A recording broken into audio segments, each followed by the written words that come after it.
le monde, me revoilà encore une fois dans ma salle de bain et encore une fois je vais vous parler de mes cheveux. Et oui, comme vous pouvez le constater, ma frange est devenue beaucoup trop longue. Là on est arrivé au point de non-retour, donc il est grand temps de la couper. Donc je me suis dit je vais vous faire une petite vidéo pour vous montrer qu'avec 3 fois rien on peut se couper la frange. Ce qu'il faut surtout, je vais pas vous mentir, c'est de la patience. Dans un premier temps, je vais vous montrer ce que j'utilise comme matériel. C'est pas bien compliqué, il faut tout d'abord des ciseaux. Alors, ce ne sont pas des ciseaux de coiffeur, ce sont des ciseaux de bureau. Donc, je vous explique, il y en a qui vont peut-être se mettre à hurler. Effectivement, c'est mieux d'utiliser des ciseaux de coiffeur. Maintenant, si vous n'en avez pas, si vous ne voulez pas mettre 15 € dans une paire de ciseaux, parce que les ciseaux de coiffeur c'est quand même assez cher, vous pouvez utiliser des ciseaux, oui, je le dis, pour moi, en tout cas, juste pour couper la frange, moi ça me va très bien. Des ciseaux qui coupent très bien jusqu'à la pointe, c'est ce qui est important. Et une fois que vous utilisez ces ciseaux neufs, vous prenez pas des ciseaux que vous avez dans votre tiroir, pour commencer, pour couper les cheveux, vous ne les utilisez plus que pour ça. Vous ne les utilisez plus jamais pour autre chose. Ce sera vos ciseaux à cheveux. Voilà. En rab, mais ça, vous n'êtes pas obligé, mais moi j'ai une paire de ciseaux à effiler. Donc vous voyez, ils ont des crans un petit peu bizarres parce que, en fait, ils coupent pas tous les cheveux que vous coupez. Je sais pas que... Est-ce que c'est compréhensible ? En fait, quand vous mettez vos cheveux dedans, ils ne coupent que la moitié des cheveux, quoi, grosso modo. Donc ça sert à effiler. Il faut y aller avec parcimonie avec ce genre de truc et pas couper trop avec parce que ça coupe quand même des cheveux. Ensuite, une petite pince. Je vous expliquerai pourquoi tout à l'heure. Une petite pince, n'importe laquelle. Une autre plus grosse pince, comme ça, ou alors un élastique, enfin peu importe, quelque chose pour vous attacher les cheveux, pour bien séparer vos cheveux de votre frange, pour être sûr de ne pas vous faire une coupe à la Jeanne d'Arc. Et un petit peigne. Voilà. Et ce qu'il faut d'autre, c'est avoir vos cheveux secs. Surtout pas mouillés, parce que vous allez faire n'importe quoi si vous coupez votre frange sur cheveux mouillés. Donc dans un premier temps, je vais bien tirer mes cheveux en arrière et accrocher tout ce qui n'a pas de rapport avec ma frange pour me faire une idée de ce que je dois couper. Donc ça c'est de la frange. Je vais vérifier que j'ai bien tout, parce que des fois on prend des trucs qu'il faut pas. Non. Même si ça devrait en faire partie, je pense. Donc j'attache mes cheveux.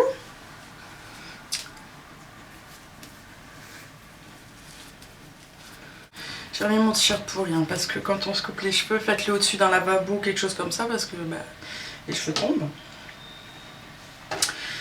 Donc là, ce que je vais vous montrer, c'est comment recouper une frange déjà coupée. C'est-à-dire que la base, moi ça fait des années que je me coupe la frange toute seule, mais la base, la première frange que j'ai eue avant, quand j'avais les cheveux longs et que quelqu'un m'a coupé ma frange, c'était une coiffeuse.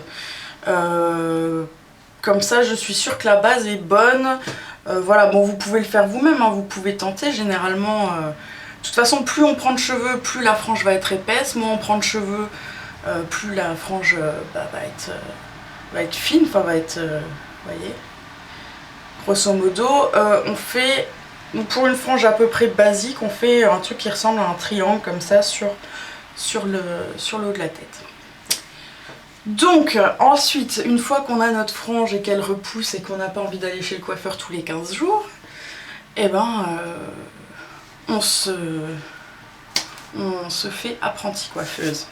Donc comme je vous expliquais, on va commencer sur cheveux secs, donc je viens recoiffer un peu mes cheveux. Le but c'est que ma frange se mette comme elle se met d'habitude. C'est-à-dire que je vais pas la forcer à prendre un pli particulier qu'elle ne prendrait pas en temps normal. Comment expliquer? C'est-à-dire que si par exemple je coiffe ma frange vraiment très droite, c'est-à-dire avec tous les cheveux qui partent de là, qui vont bien là au milieu, et ben elle se remettra pas comme ça naturellement. Donc si je la coupe de cette façon, dans une façon où les cheveux ne se mettent pas naturellement, quand les cheveux vont se remettre naturellement, oh là là, je m'en sors pas de cette phrase, ça va faire moche. Donc je laisse les cheveux se mettre un peu comme ils se mettent en temps normal quand j'ai ma frange. Et là je viens la séparer en deux, c'est-à-dire que je vais prendre toute la partie supérieure en fait et garder une couche moins épaisse de frange, on va dire. Voilà. Et donc cette petite partie de frange que j'ai séparée du reste, je vais l'attacher avec ma pince. Et pour le moment, on n'y touche pas. Et alors vous voyez, moi j'ai un épi.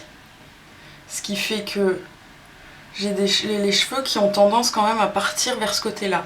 Donc j'en tiens compte, parce que ça sert à rien que je tire mes cheveux du milieu et de les faire à la bonne taille, sachant que quand ils vont partir comme ça, ils vont être vachement plus petits, et enfin voilà.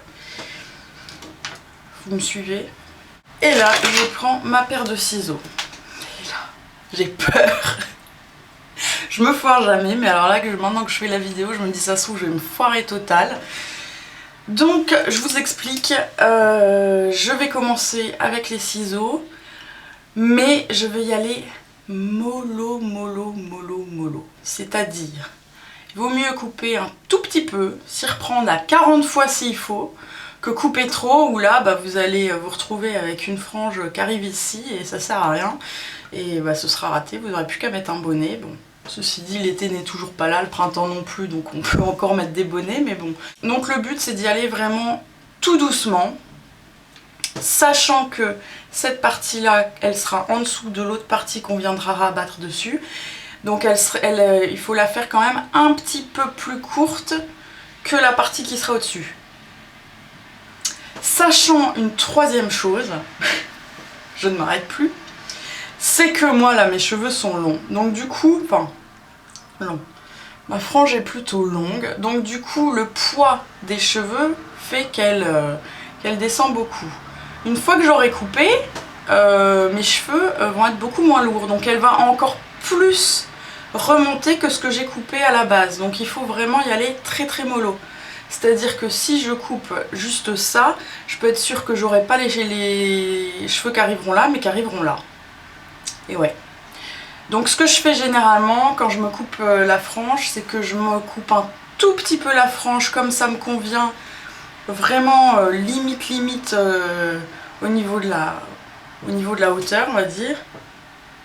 Ensuite, j'attends, je dors, et le lendemain matin, quand mes cheveux ont repris leur position de « ouais, on est petit, on peut se mettre en l'air », et voilà, je viens vous couper s'il y a des trucs qui vont pas. Et généralement, ça va comme ça. Donc voilà, plutôt couper moins que trop.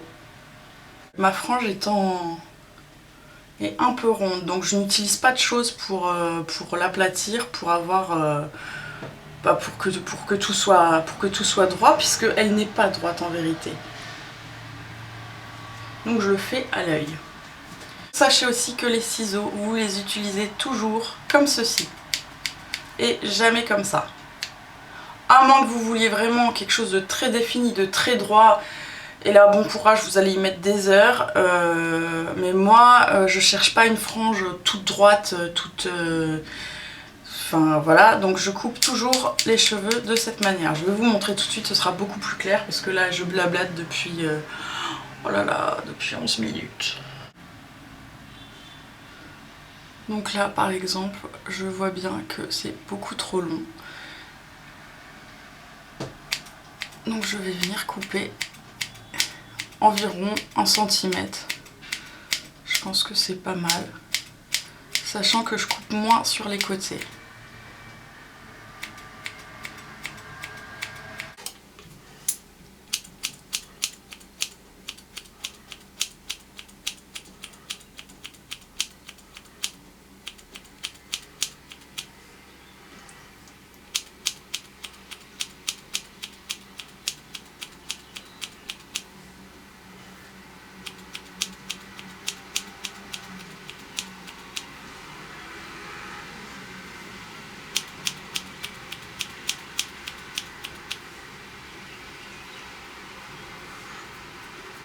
J'hésite pas à revenir dessus.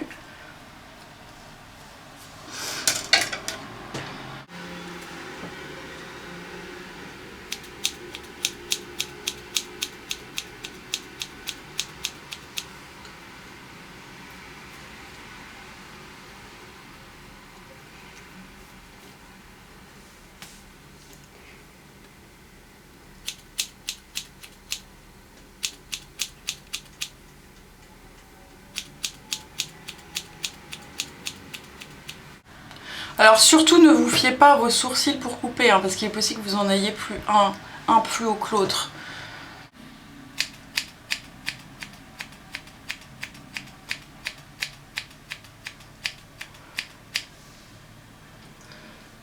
Elle est encore un petit peu coupée.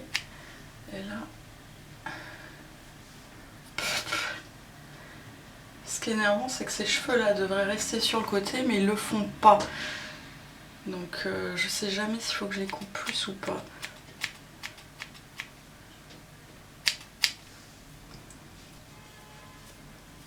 Donc avec mon petit kabuki qui est complètement propre, je vais enlever un petit peu les cheveux qui me gênent parce que ça commence à piquer. Hop. Bon, alors attendez-vous à en avoir plein les yeux, hein, c'est...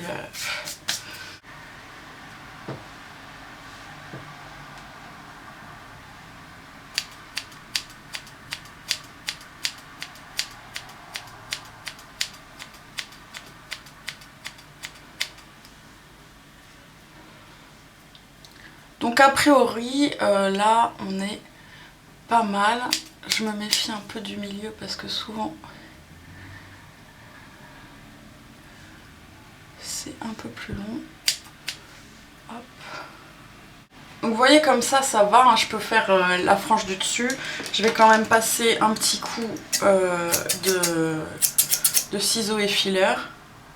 Mais alors vraiment, pour le coup, donc là je le fais en biais puisque c'est ma fin de frange.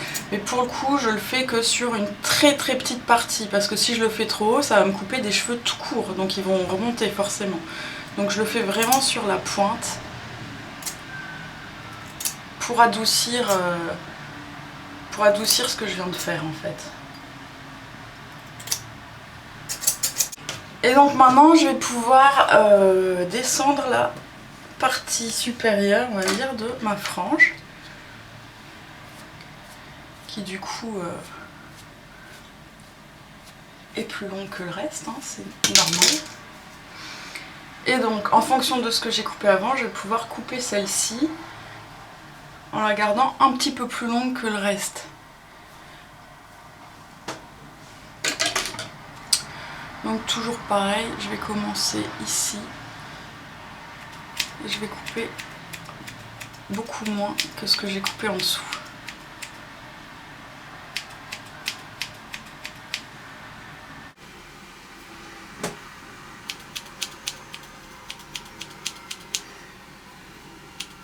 Donc on voit que c'est encore un peu long, hein. Donc on y va petit à petit.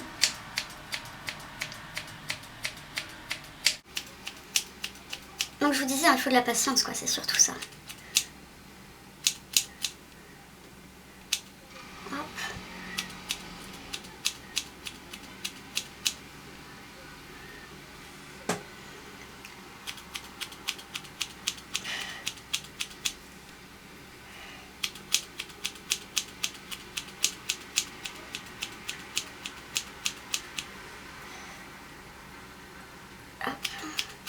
Donc là comme ça, ils paraissent encore vachement longs. Je vais peut-être recouper un peu. Donc ce que je vais faire, puisque je ne vais pas attendre demain matin pour vous filmer le reste de la vidéo, c'est que je vais mouiller mes cheveux, les remouiller un petit peu et les ressécher. Et comme ça ils vont faire ce qu'ils font d'habitude en une nuit en fait, je pense. Donc c'est parti pour le mouillage de frange. Voilà, voilà. Et je vais les sécher comme à mon habitude avec mon sèche-cheveux. Ouais. Donc voilà, je me suis séché les cheveux. Vous pouvez voir qu'ils ont peut-être un petit peu plus remonté que tout à l'heure. C'est pas flagrant, mais du coup ça va me permettre de, vous voyez, de recouper ce qui va pas. Et c'est ici que...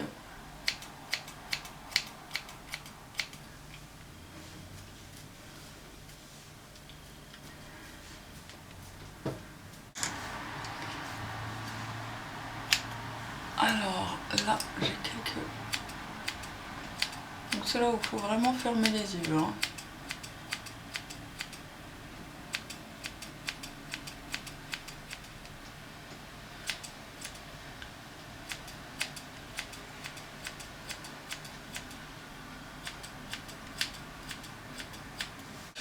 Et donc je vais reprendre une dernière fois mes petits ciseaux effileurs et je vais effiler la pointe.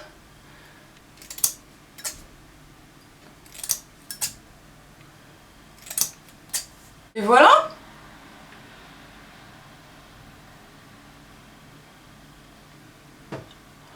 Là il y a un petit truc qui dépasse. Bon, c'est jamais parfait puisque vos cheveux peuvent pas se mettre tout le temps exactement dans la même position, hein, on est d'accord, même fait par une coiffeuse, les franges sont rarement absolument parfaites. Alors là, plus je tire dessus et plus on a l'impression que ça dépasse, mais en vérité...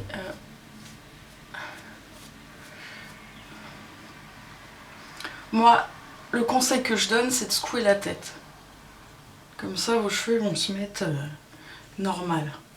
Donc bah c'est pas mal, voilà. Je verrai demain s'il y a besoin d'une petite retouche. Voilà, n'hésitez pas, hein. De toute façon c'est vos cheveux, c'est vos ciseaux. Là comme ça me paraît bien. Il se peut que demain je trouve qu'il y a un cheveu qui dépasse d'un côté, je le coupe, voilà. Ça prend 2 secondes. Donc voilà, je vais essayer d'enlever mes petits cheveux qui sont coincés dans mes yeux là parce que ça me pique. Et puis j'espère que cette vidéo vous aura aidé, vous aura plu. Je vous dis hein, vraiment l'arme secrète pour se couper une frange, c'est vraiment la patience et y aller avec minutie. C'est vraiment ce qu'il faut quoi. Le reste c'est accessoire. Donc j'espère que ça pourra vous aider et je vous dis à très bientôt pour une prochaine vidéo. Ciao ciao!